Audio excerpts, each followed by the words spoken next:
ang mga kwento ng pag-ibig, kwento ng buhay at kwento ng pag-asa dito sa Barangay Love Stories. Love Stories.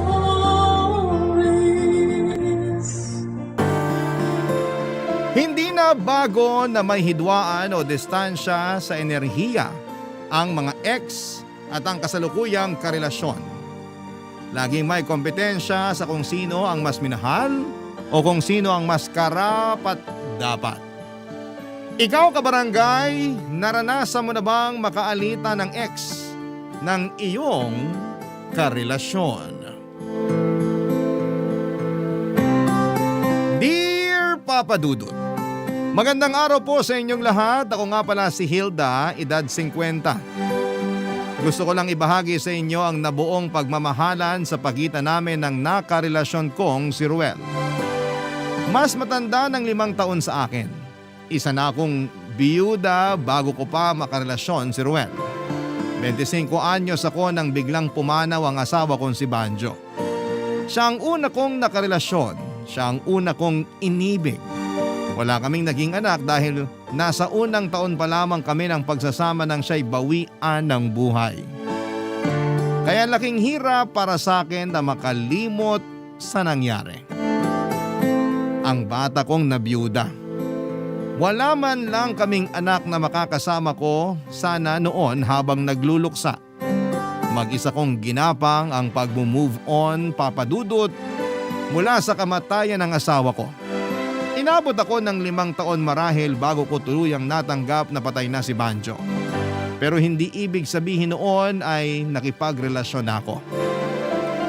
Ilang beses na akong inudyukan ng mga kakilala ko na maghanap na ng mapapangasawa ko habang bata pa lamang ako. Pero pilitin ko man ang aking sarili, hindi ko pa rin magawa yon. Inisip kong si Banjo na ang una't huling lalaking iibigin ko. Natanggap ko na ngang tatanda na lamang akong dalaga. Pero nagbago ang lahat ng pananaw ko sa pag-ibig nang makilala ko si Ruel. Nakilala ko siya habang nagtitirik ako ng kandila sa isang simbahan. Nagdarasal ako noon ng taimtim at hindi ko na malaya na nakatitig na pala si Ruel sa akin. Pagmulat ng mata ko ay nagulat na lamang ako dahil matamis ang ngiti niya sa akin. Kung sa ibang tao ay baka naggalit na ako. Pero may kakaibang karisma si Ruel kaya napangiti na rin ako. Pagkatapos noon ay nagpakilala siya. Sinabi ko rin ang pangalan ko. Mabilis kaming naging komportable sa isa't isa. Inaya niya ako magkape at pinagbigyan ko naman siya. Yun na nga ang simula ng pinagdasal ko sa tinirik kong kandila. Ang may pumasok na tao sa buhay ko na magbibigay muli ng kulay at saya sa buhay ko.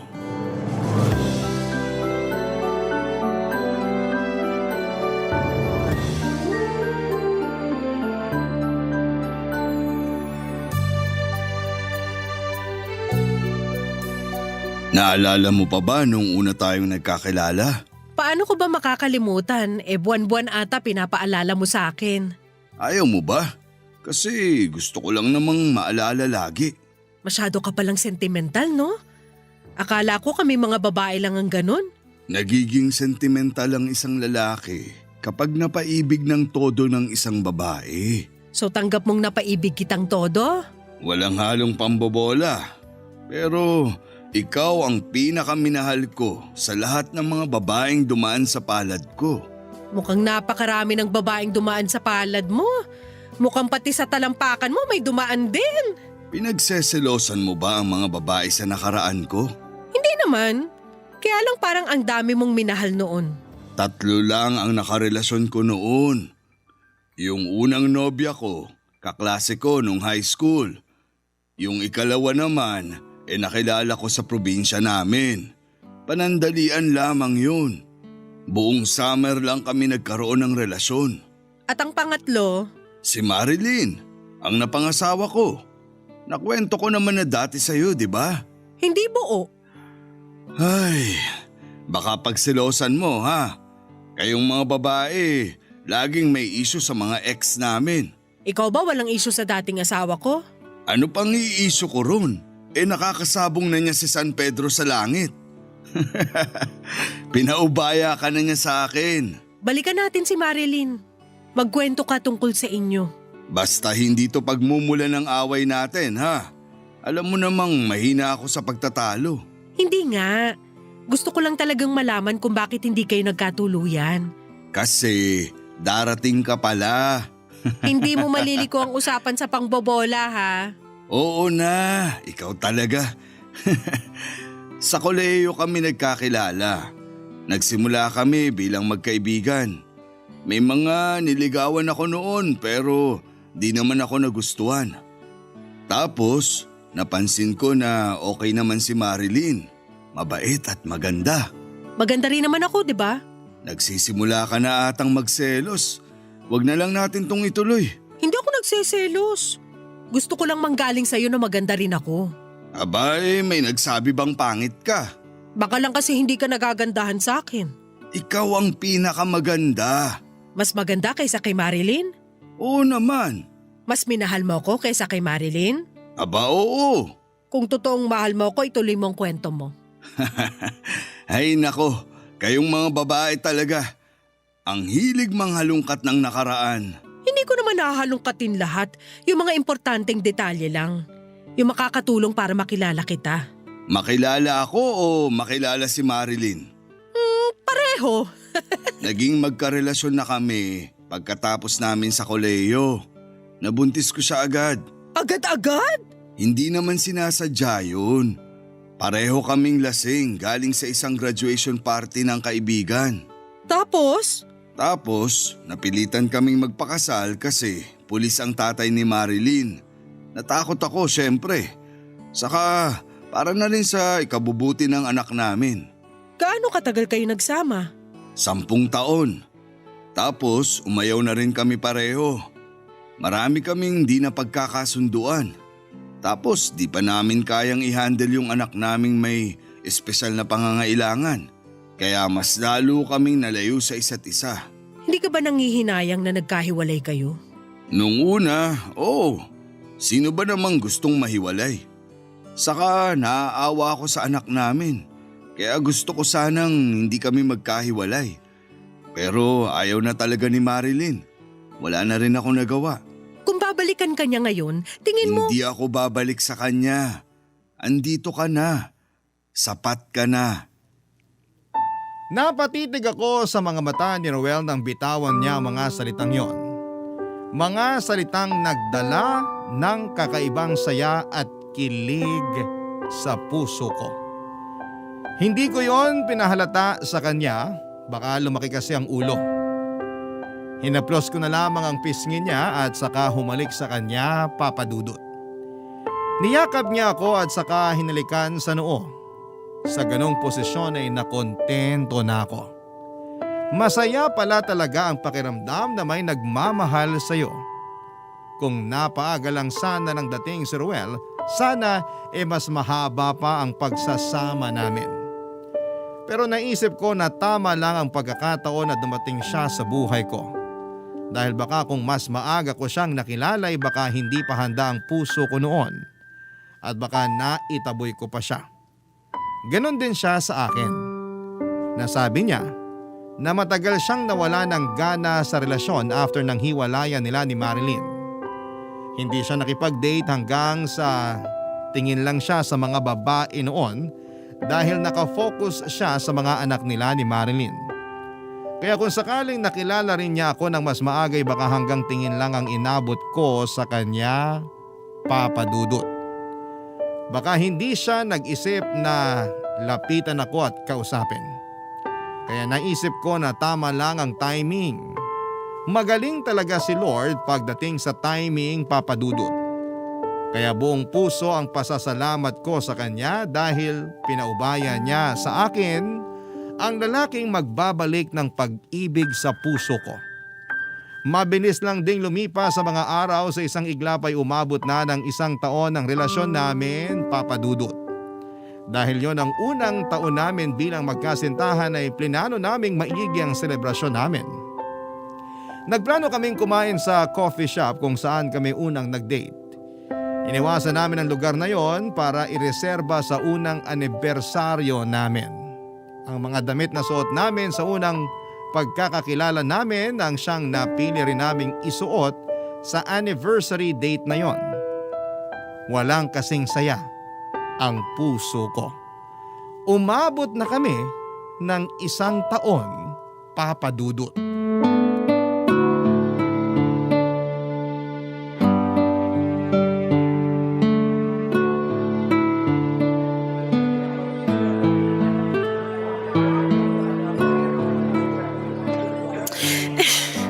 Naiinis ako. Bakit? Iba yung kulay ng lipstick ko ngayon sa lipstick na ginamit ko nung una tayo nagkita. Huwag mo nang problemahin yun. Di ko naman pansin.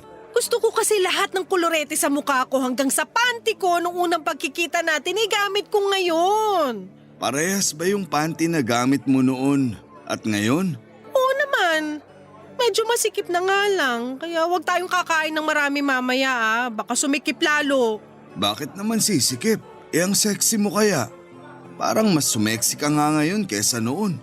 Kapisil nga ng abs. Che! Kung kasali sa Olympics ang pangbobola, baka gold medalist ka na. Seryoso naman ako Ang sexy mo kaya. Pahawak naman ng tiyan na flat. Hindi na nga flat. Pinataba mo ko. Lagi kasi tayong lumalamon. Ikaw tong laging naglalambing ng pagkain sa akin. Dapat kasi hindi ka pumapayag. Ang hirap humindi sa'yo Pakis nga. Naku, mamaya na. Ireserba mo sa coffee shop. Doon tayo mag-kiss para ma-post ko sa Facebook. Ruel? Ruel, kinakausap kita. Sorry. Binasa ko lang yung text ni Marilyn. Binati niya ba tayo ng happy anniversary? May sakit siya. Mataas ang lagnat. Ay, ina-update ka pa rin ng ex mo? Di sana all. Hindi sa ganun. Nakikiusap siya. Napuntahan ko silang mag-ina sa bahay nila. Ha? Anniversary natin ngayon. May sakit kasi si Marilyn. Kaya gusto mo siyang alagaan? Wala kasing mag-aalaga sa anak namin. Alam mo namang special child yung anak namin. Oo nga pala. Sorry. Nadala lang ng emosyon. Kailangan ko nang pumunta ron ngayon. Kasi sinusumpong na naman daw yung anak namin. Ganun lagi kapag hindi nakakandong ni Marilyn. Teka paano yung anniversary natin? Ganito na lang. Dadaan lang ako ron. Tapos susubukan kong maghanap ng pwedeng magbantay sa kanilang pareho. Tapos saka na tayo mag-celebrate ng anniversary natin. Ayos ba? May makukuha ka kayang magbabantay? Marami naman akong pamangkin. Papakiusapan ko na lang. Tutal, linggo naman at wala silang pasok. Pwede bang sumama ako sa'yo papunta sa bahay ng ex mo? Hindi pwede. Bakit naman? Baka malito at magpanik lalo yung anak ko. Okay.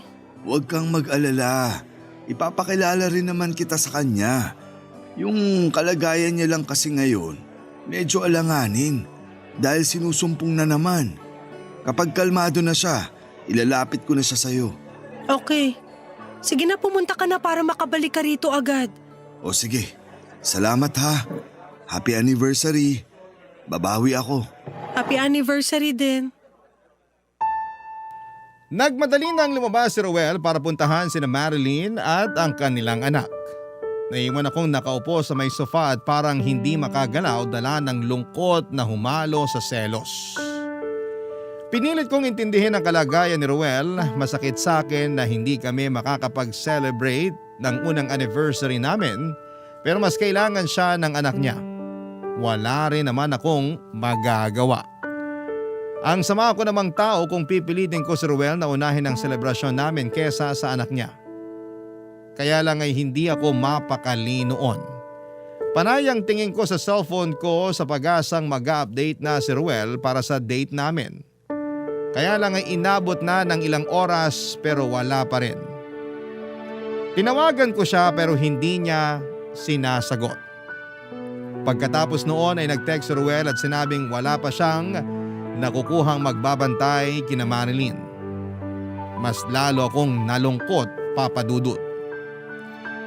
Nagugutom na ako noon pero ayokong kumain dahil umaasa akong makakasabay ko pa si Ruel.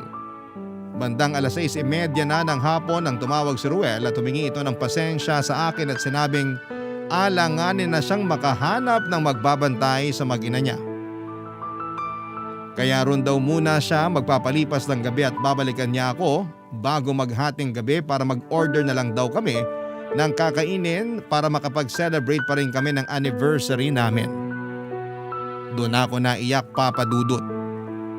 Nag-thumbs up na lamang ako at hindi na rin siya sumagot pa dahil mukhang naging busy na rin siya sa pag-aasikaso kina Marilyn, Papa Dudut. Nagmadali akong lumabas ng bahay at sumakay na ng taxi. Nagtungo ako mag-isa sa coffee shop kung saan namin plano mag-celebrate ng anniversary namin. Ang tagal naming plinano yon pero hindi pa rin natuloy. Mag-isa ko na lamang tuloy na sinelebrate ang anniversary namin sa lugar kung saan kami unang pinagtagpo ng tadhana. Napakasakit sa pakiramdam na mag-isa lamang ako doon, Papa Dudut. Barangay Love Stories. Barangay Love Stories. Papa Dudut, sinubukan naming bumawi ni Ruel ng pagkatapos ng insidenteng yon. Nag-date kami kinabukasan after ng anniversary namin sa coffee shop na yon pero hindi na ako masaya. Nawala na po yung excitement. Hindi ko naman yon pinahalata sa kanya pero sa loob-loob ko malungkot ako at nakakaramdam ng galit. Hindi ko lang talaga masabi sa kanya dahil baka magmukha akong masama, Papa Dudut. Hindi na nawala sa isipan ko si Marilyn. Hindi ko pa siya nakikita sa personal pero na-stalk ko na ang Facebook niya. May kaunting kurot dahil hindi pa rin pala nagdi-delete ng pictures nila si Ruel, itong si Marilyn. Nakita ko tuloy kung gaano sila kasweet nung silang dalawa pa, Papa Dudut. Hindi tuloy nakatulong sa nararamdaman kong selos yon. Mas lumala pa. Hindi naman ako selosa, hindi nga ako nakakaramdam ng selos sa una kong asawa. Pero itong si Ruel, pakiramdam ko oras-oras ganado akong magselos. Ganon ako ka-invested sa relasyon naming dalawa, Papa Dudut. Hindi na ako mapakali at gusto kong malaman kung totoong wala nang namamagitan kina Marilyn at Ruel. Hindi ko na rin kasi magawang tanungin pa si Ruel dahil napapansin kong na-stress na siya sa kakatanong ko tungkol kay Marilyn. Kaya naman ako nang gumawa ng paraan para makilala ang ex-wife ni Ruel. Isang araw ay pinuntahan ko siya sa bahay nila, Papa Dudut. Alam ko na kung saan nakatira si Marilyn dahil pasimple ko yung inalam kay Ruel. Wala namang kamalay-malay si Ruel na pupuntahan ko pala yon. Sinugod ko ang bahay kahit wala naman akong ibang magandang dahilan para gawin yon. Gusto ko lang makaharap si Marilyn. Gusto ko lang ding malaman kung dapat ba akong makampante sa relasyon namin ni Ruel. Nung nasa harapan na ako ng pintuan niya ay saka ako kumatok ng malakas. Dala marahil ng nerbiyos kaya napalakas ang katok ko. Mabilis naman akong pinagbuksan ng pintuan ni Marilyn, Papa Dudut.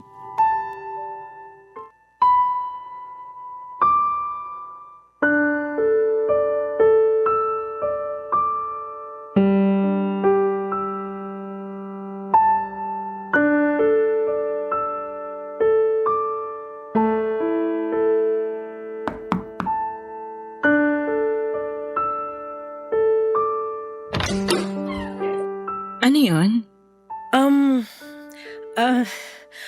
Ako nga pala si... Hilda, Kilala mo ko?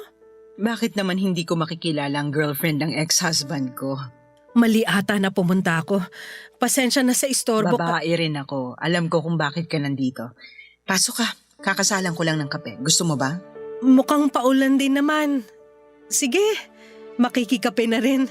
Pasok. Salamat. Ang lawak pala at ang linis ng bahay mo. Salamat. Pamana to sa akin ng magulang ko.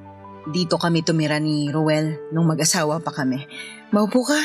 Mas malaki tong bahay mo kaysa sa tinitirhan ngayon ni Ruel. Nasabi nga niya, nung umalis nga siya rito at lumipat ng bahay, nanibago raw siya.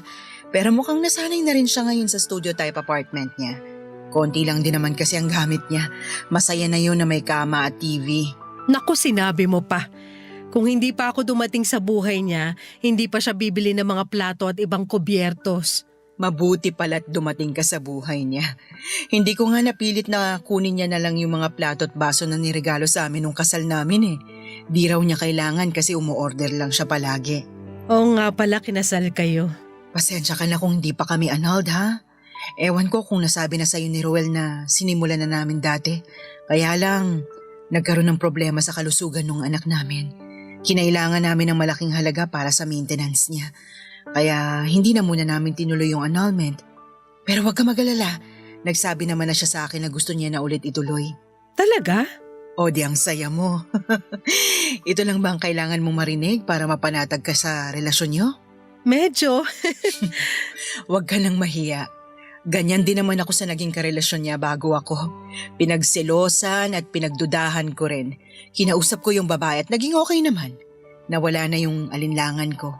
Hindi na ako nagselos after nun. Kaya sinasabi ko sa'yo na iintindihan kita. Salamat ha. Medyo hindi lang kasi ako mapakali nung nagkalagnat ka at kinailangan kang puntahan ni Roel. Nasabi nga rin niya sa akin yan. Alanganin siyang puntahan ako kasi anniversary niyo raw. Oo, nakahanda na kaming umalis nun eh. Pasensya ka na ha. Kung lagnat ko lang kaya ko sanang tiisin eh. Pero sinusumpong kasi yung anak namin. Hindi na ako mapanatag kaya nakiusap na ako sa kanya na puntahan ako. Naiintindihan ko. Nahiya nga ako nung nagkwento si Ruel eh. Pero pinagaan naman niya ang loob ko at sinabi niya na swerte siya sa'yo dahil naiintindihan mong bagahe at sitwasyon niya. Sinabi niya yon? Oo naman. Panay nga ang kwento niya tungkol sa inyong dalawa. Kaya napag-usapan na rin namin yung sa annulment. Huwag kang mag-alala. Gagawa kami ng paraan para matapos na yung annulment. Kasi mukhang balak ang pakasalan ni Ruel eh. Paano mo naman nasabi? Kasi sa'yo ko lang siya nakita na totoong masaya.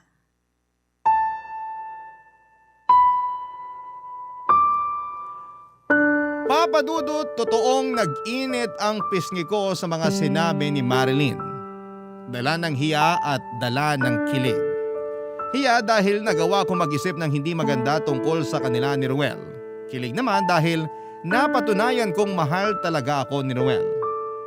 Nagkakwentuhan pa nga kami ni Marilyn tungkol sa relasyon nila ni Ruel at napanatag ang loob ko lalo't naramdaman kong wala na talagang pag-asa na magkabalikan sila dahil wala ng pagmamahal si Marilyn kay Ruel.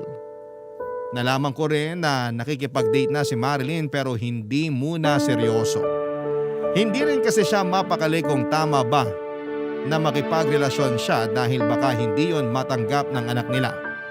Napatanong tuloy ako sa kung paano ang magiging sitwasyon ko sa anak nilang dalawa.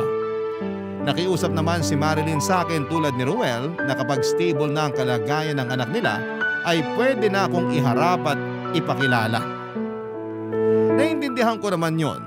Hindi madali para sa mga magulang na ipaliwanag sa kanilang anak na hindi na sila buo bilang pamilya at merong bagong mga karelasyon ang kanilang mga magulang.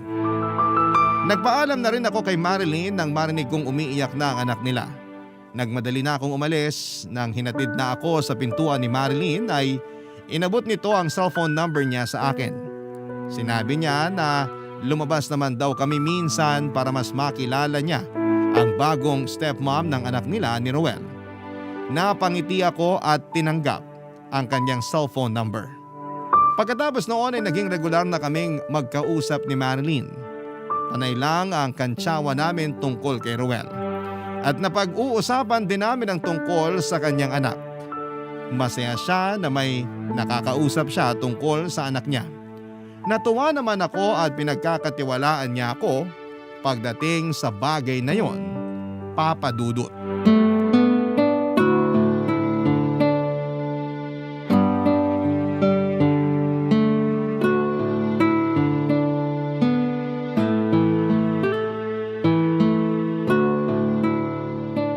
Bihis na bihis ka.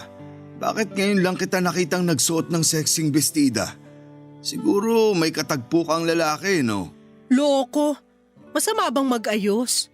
Huwag mong sabihin sa aking matutulog ka na sa ganyang itsura.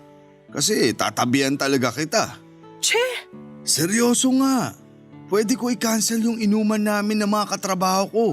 Makakadal lang kita sa kama. Ituloy mo na yan. Matagal ka na rin hindi lumalabas kasama mga katrabaho mo. Para namang tinataboy mo ako. Tinataboy talaga kita. Kasi meron kang katagpo. Kaya nagpaganda ka ng ganyan. Hindi bagay sa'yo magselos, umayos ka. Sino ngang kakatagpuin mo? Hindi mo pa sinasabi sa akin. Ex mo yan, no? Wala akong ibang nakarelasyon maliban sa'yo at sa namatay kong asawa. Anong ex ang sinasabi mo riyan? Baka lang kasi may di ka nakikwentong ex. Nakwento ko na sa'yo lahat, no? Bakit di mo makwento sa akin kung sino yung kakatagpuin mo? Ayan na siya, kumakatok na. Teka at pagbubuksan ko lang.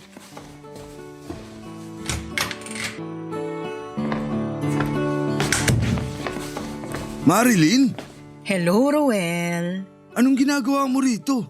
Siya ang katagpo ko. Siya ang dahilan kung bakit ako nagsuot ng pulang bestida. Kay Marilyn nagpaganda ka? Bakit, Hilda? Hindi ka ba nagpapaganda para kay Roel? Malimit. Kapag may kailangan lang ako sa kanya. Bakit niyo ako pinagkakaisahan? Kasi ganun ang gawain ng mga mag-BFF. At magkaibigan na kayo nang di man lang sinasabi sa akin? Kailangan ba? Oo. Kasi boyfriend mo ako at ex-husband ako ni Marilyn. Di pa rin counted. Saan kayo pupunta? Saka paano yung anak natin? Nasa pamangkin ko. Siya na munang nag-aalaga. Hindi na kita nasabihan kasi gusto talaga kitang sorpresahin ngayon. Planado namin to. Tinatraidor nyo na ata ako. Naku, last month pa. Last month pa kayo magkaibigan? Ang dami mong tanong, kaya kita iniwan eh. Ay, akala ko kaya mo siya iniwan kasi hindi siya magaling sa ano. Uy, anong hindi magaling sa ano? Sa pagtitiklop ng kumot. Ikaw naman, ano bang naisip mo? Alam mo, Hilda, awat na tayo sa pang-aasar dyan sa boyfriend mo. Alam mo namang pikunin yan. Namumula na nga yung ilong, oh. Ay, oo nga. Namumula nga lagi yung ilong niyan kapag napipikon na. Alam nyo, kung aasarin nyo lang tong ilong ko, mabuti pang umalis na lang kayo. Ang sungit? Sige na, alis na kami. Love you. Mas mahal mo na si Marilyn kaysa sa akin eh. Natotoo naman.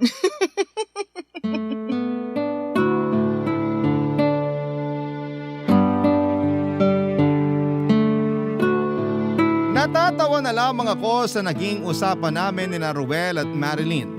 Walang ilangan, kahit nabigla si Ruel sa nalaman sa amin ay hindi naman siya nagalit.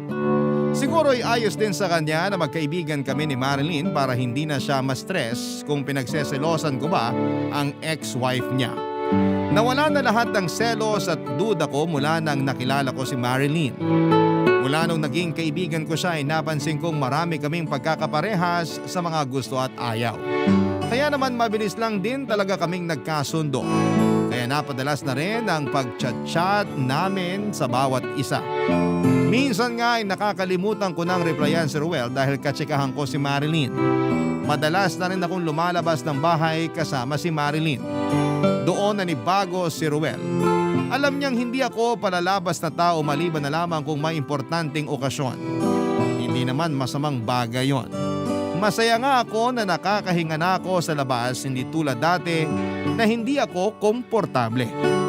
Dati kasi saglit lamang ako sa labas, pero noong nakakasama ko na si Marilyn, mas nag-e-enjoy na ako na maglamrienda. Ganon pala talaga kapag maayos at maganda ang kasama mo. Hindi na kasi kami lumalabas ng mga dati kong kaibigan. Dahil may mga pamilya na sila na kailangang asikasuhin, inigaya ko na si Ruel lang ang meron ako. Ganon din si Marilyn. Nasabi niya sa akin na bihira rin siyang lumabas-labas dahil natatakot siyang iwan ang kanyang anak sa iba. Pero naging masaya siya at mas relax mula nang lumalabas kaming dalawa. Malaking tulong daw ang pagdating ko sa buhay niya dahil kahit papaano ay nabawasan ang nararamdaman niyang lungkot at stress na nagmumula sa pag-aalaga sa kanilang anak ni Ruel, Papa Dudut. Barangay Love Stories. Barangay Love Stories. Papa Dudut, nagpatuloy ang pagkakaibigan namin ni Marilyn. Nagtanong ako kay Ruel kung ayos lang ba sa kanya ang mga bagay na yon. Sinabi nitong wala naman daw problema sa kanya at masaya nga siya na nagkakilala kami at naging magkaibigan. Maganda raw yon para hindi na siya mahirapan pa sa sitwasyon ng anak nila. Nakilala ko na rin ang anak nila, Papa Dudut, pero ako na mismo ang nagsabi na huwag munang sasabihin na ako ang bagong karelasyon ni Ruel. Sinabi ko na ipakilala lang muna ako bilang isang kaibigan.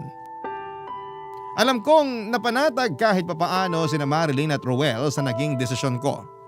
Alam ko kasing hindi pa sila ganon kahanda para ipaliwanag sa kanilang anak ang relasyon namin ng tatay niya. Hindi rin naman isyo sa akin kung hindi pa ako makilala bilang karelasyon ni Ruel. Napamahal na rin ako sa anak nila, lalo't mabait ito at malambing. Parang nagsisi nga ako na hindi ako nagkaroon ng anak dahil parang gusto ko na, pero alam kong sa edad ko ay imposible na. Inayos na rin ni Marilyn at Ruel ang annulment nila, Papa Dudut. Mas lalo ako naging masaya, kahit mabagal lang ang usad ay walang problema sa akin. Ang importante ay inaasikaso na nila. Nagpautang na rin ako ng dagdag para sa gagamitin sa annulment dahil medyo may kalakihan ang kailangan nila. Alam kong kailangan din nila ng pera para sa anak nila kaya tumulong na rin ako. Total para sa akin ay isa na kaming pamilya. Ako, si Ruel, Marilyn at ang kanilang bibong anak. Masarap sa pakiramdam na nagkaroon ako ng pamilya. Hindi ko kasi agad naranasan yon noong namatay ng biglaan ng dating asawa ko. Hindi rin ako lumaki sa maayos na pamilya kaya kina Marilyn at Ruel ko totoong naramdaman ang pagkakaroon ng pamilya. Mas lalo tuloy tumibay ang friendship namin ni Marilyn. Sobrang komportable na kami sa isa't isa na kaya na namin magtanong ng mga hindi komportableng mga katanungan sa bawat isa.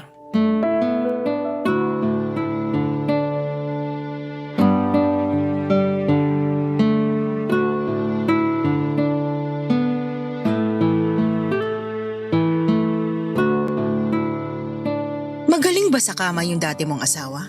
Talagang ganyan na yung mga tanungan natin ngayon? Maglilimang buwan na tayo magkaibigan. Ngayon pa ba tayo magkakahiyaan sa mga ganitong tanong? O sige, para matahimik ka na. Oo, magaling yung dati kong asawa sa kama. Tumbling kong tumbling. Ay, ang lala! Panigurado hindi ka napatumbling ni Roel. Uy, paano mo alam? Hello! Ako ang unang nakatikim, di ba? Kaloka ka? Huwag mo itong masabi-sabi kay Ruel ah. Alam mo naman yun, sensitive pag-issue sa kama. Ay nako, alam mo bang idadagdag ko sana yung pagiging banu niya sa kama para mapabilis ang annulment namin? Kasali raw yun sa grounds for annulment. Hindi niya tinuloy yun? Syempre hindi. Masasaktan pagkalalaki niya. Alam mo naman ang Ruel mo, mabilis magdamdam. Alam ko na yan. Pero kahit mabilis magdamdam, madali namang pakisamahan. Totoo rin. Alam mo bang mas ka-close na niya yung mga kakilala ko kaysa sa akin? Kala mo laging tatakbong barangay captain eh. Hindi man siya gold medalist sa kama, pero gold medalist siya sa pag-aalaga. Alam mo, nung kami pa, busog sagana ako sa pag-aalaga niyan. Na-spoil ako masyado. Ultimo basong ginamit ko, ayokong hugasan kasi nasanay ako na siya laging nagtatrabaho all around sa bahay. Petics lang talaga ako dati. Ako nga pinaglalaba pa niya ng panty kapag natutulog siya sa bahay. Ang sipag niyan maglaba. Yung itim na panty ko, biglang naging puti. Ang importante nilaban niya. Pero seloso siya ha? Hindi mo ba nahahalata? Kapag lagi lang ako nakatutok sa cellphone ko, iniisip agad niya na may kachat akong iba. Nagdadabog na yan. Ang di niya alam, ikaw lang yung kausap ko. Ay, ako naman, pinagselosan niya yung nagde-deliver ng tubig sa amin nun. Panay daw kasi yung tingin ko sa malabatong dibdib niya. Ay, hindi niya ako kinibo ng 2 araw. Hindi niya nilaban yung binabad niyang mga panty ko. Ay, naalala ko pala. Nagselo siya ron sa asawa kong namatay na. Kasi dinalaw ko nga nung death anniversary. Ang nakakaloka, alam mo ba? Sabi niya, baka nilalandi ko raw yung dati kong asawa sa puntod niya. Ewan ko kung biro ba yun o ano. Pati patay pinagseselosan? Pero kasi kung magaling sa kama gets. Grabe kung ano-ano mga pambabackstab na ang ginawa natin kay Ruel. Panigurado kung nasan man siya ngayon, dumudugo na ang dila niya sa kakakagat. Masakit din pala mga gat yan si Ruel ha. Ingat ka. Baka may rabies. Kinagat ba naman ako nun sa hita? Nanggigil sa akin Kinagatin niya ako pero sa tenga. Paborito kasi niya ang tenga ko. Kulang na lang suka, papasa na atang inihaw. Ganyan lang talaga siya magpakita minsan ng kilig at pagmamahal niya. Isipin mo na lang, kapag madiin ang kagat niya, ganun din kadiin ang pagmamahal niya. Dininan ba niya yung kagat sa hita mo? Halos 3 linggo bago nawala yung pasa at sugat. Buti na sabi mo yan. Mag-iingat na ako sa susunod. Hilda, thank you ha. Para saan? Sa pagkakaibigan. Hindi lahat pwede sa ganitong friendship, pero tayo na itawid natin. At itatawid pa natin hanggang forever!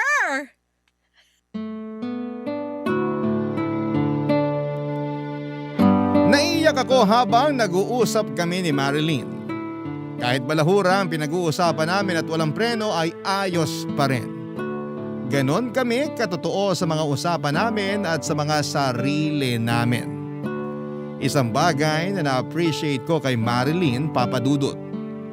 Kaya kong magpakatotoo sa kanya at hindi ko kailangang itago kung sino at ano ako.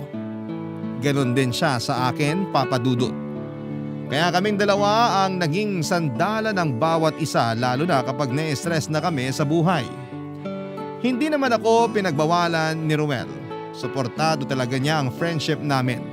Kahit madalas, mas nakakasama ko pa si Marilyn kesa sa kanya. Paminsan-minsan nagsiselo si Ruel dahil mas marami akong oras para kay Marilyn pero pinaliwanag ko naman sa kanya na nananabig ako sa feeling na meron ulit kaibigan. Para akong bumata at para akong bumalik noong college ako. Hanggang isang araw ay naputol na lamang ang komunikasyon namin ni Marilyn. Sinubukan ko siyang tawagan pero hindi niya sinasagot. Inaaya ko siyang lumabas pero hindi rin siya nag-reply. Tinanong ko si Ruel pero maski siya ay walang alam sa nangyayari kay Marilyn. Tinawagan din siya ni Ruel pero hindi rin ito sumasagot. Kaya naman minabuti kong puntahan sa bahay niya. Gusto kong samahan noon si Ruel pero sinabi kong mas magiging komportable si Marilyn kung ako lamang ang pupunta. Baka kasi may pinagdadaanan ito at alam kong sa akin siya komportableng magsabi noon. Nag-half day na lamang ako sa trabaho para mapuntahan siya. Nakailang katok ako sa pintuan niya pero hindi siya sumasagot. Umikot ako sa bahay niya para puntahan ang bintana ng kwarto niya at doon ako kumatok. Andun siya. Nagkukulong. Napilitan siyang lumabas para kaharapin ako. Binuksan niya ang pinto ng bahay at pinapasok ako sa loob, Papa Dudut. Nabahala ako sa itsura niya nang makaharap ko na siya.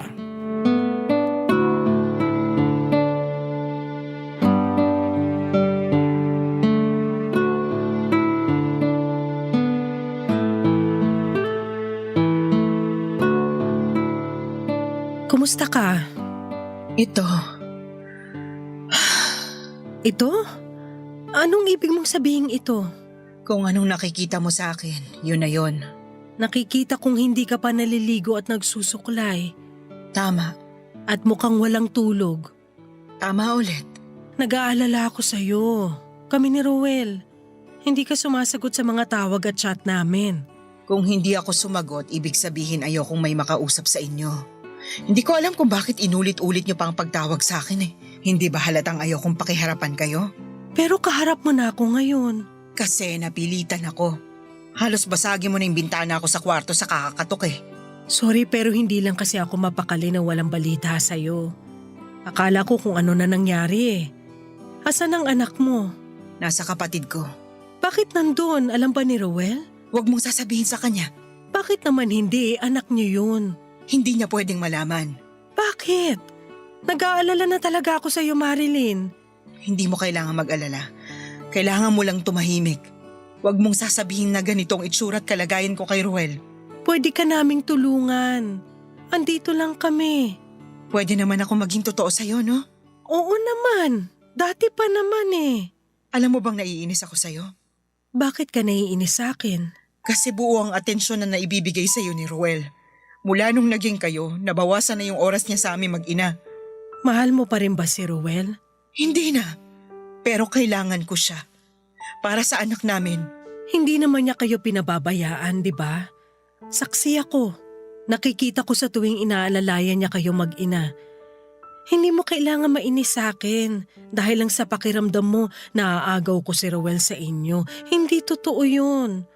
Kung tutuusin, dagdag pa nga ako para masuportahan ang anak mo. Yun nga eh. Alam kong hindi totoo yon, pero pinaniniwala ako ng utak ko na totoo lahat. Naiinis ako sa utak ko, naiinis.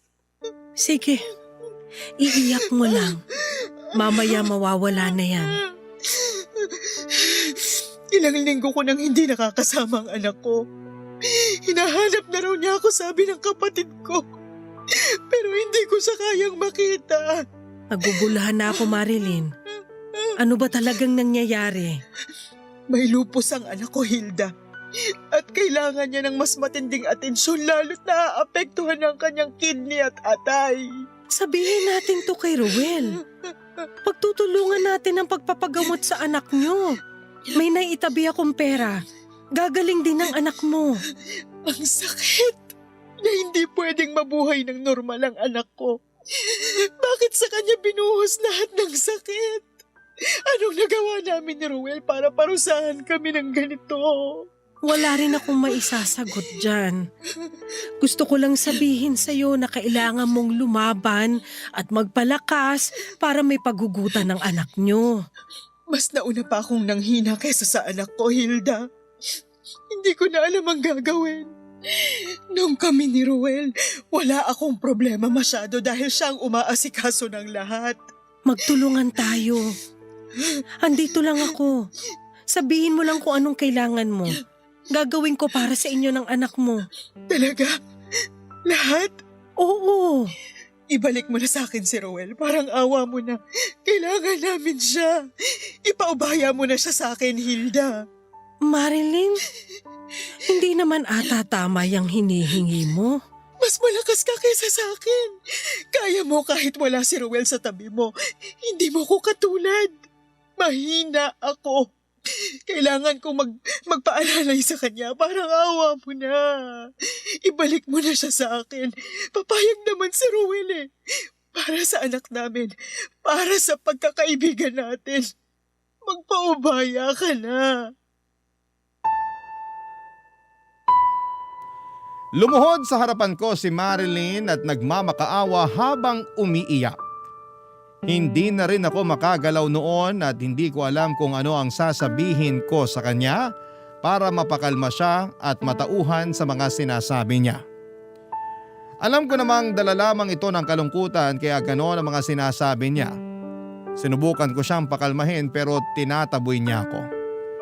Pinagbantaan din niya ako na huwag makakarating kay Ruel ang napag-usapan namin. Hindi ko na alam ang gagawin noon. Hindi ko siya kayang iwan sa sitwasyon niya pero natatakot naman ako para sa sarili ko. Sa huli ay pinagtulakan niya akong palabas. Sinubukan ko pa siyang tawagan para pakalmahin pero pinatay na niya ang cellphone niya. Nung nakauwi na ako ay nakatanggap ako ng tawag kay Marilyn. Tinatanong niya kung napag-isipan ko na ba ang mga sinabi ko sa kanya. Natatakot na ako, Papa Dudut, sa tono ng boses niya lalo't sinasabayan niya ng iyak at tawa. Pinipilit niyang ipaubaya ko si Ruel sa kanya. Nagkunwari akong pumapayag na sa gusto niya at natuwa siya. Tinanong niya kung kailan ko pwedeng ihatid si Ruel sa bahay nila. Ang dami niyang sinasabi at mas lalo akong nag-alala na baka merong problema sa pag-iisip si Marilyn dala ng stress sa kalagayan ng kanyang anak. Sinakyan ko na lamang ang mga sinabi niya at kinuha ko na rin ng pasimple ang number ng kapatid niya na nag-aalaga sa kanilang anak. Sinabi ko ang sitwasyon. At kahit siya ay nabahala na rin, Sinabi ko na rin kay Ruel ang mga nangyayari kay Marilyn. Pinag-usapan namin ang pwedeng gawin lalo't parehong kailangang bigyan ng atensyon si Marilyn at ang anak niya. Nakita ko kung paanong gumuho ang mundo ni Ruel sa mga nangyayari. Halos wala akong magawa sa sitwasyon nila. Gustuhin ko mang tumulong pero hindi ko alam kung paano. Sa tingin ninyo, ano ba ang mayaambag ko sa sitwasyon ng mag-ina ni Ruel? Dapat ba akong makisali? Dapat ba akong manahimik? Naguguluhan na rin po ako. Sana ay magawa ninyong matulungan ang sitwasyon ko. Tiwala ako sa Barangay Love Stories at sa bumubuo ng Barangay LS 97.1. Kaya dito ko po piniling ibahagi ang aking kwento. Muli maraming salamat po Papa Dudut sa pagbasa ng aking liham at sa lahat ng inyong mga tagapakinig ngayong araw na ito. Ang inyong kapuso at kabarangay, Hilda. Nagustuhan ng iyong napakinggan? Ituloy yan via live stream sa www.gmanetwork.com/radio. Barangay LS 97.1 forever.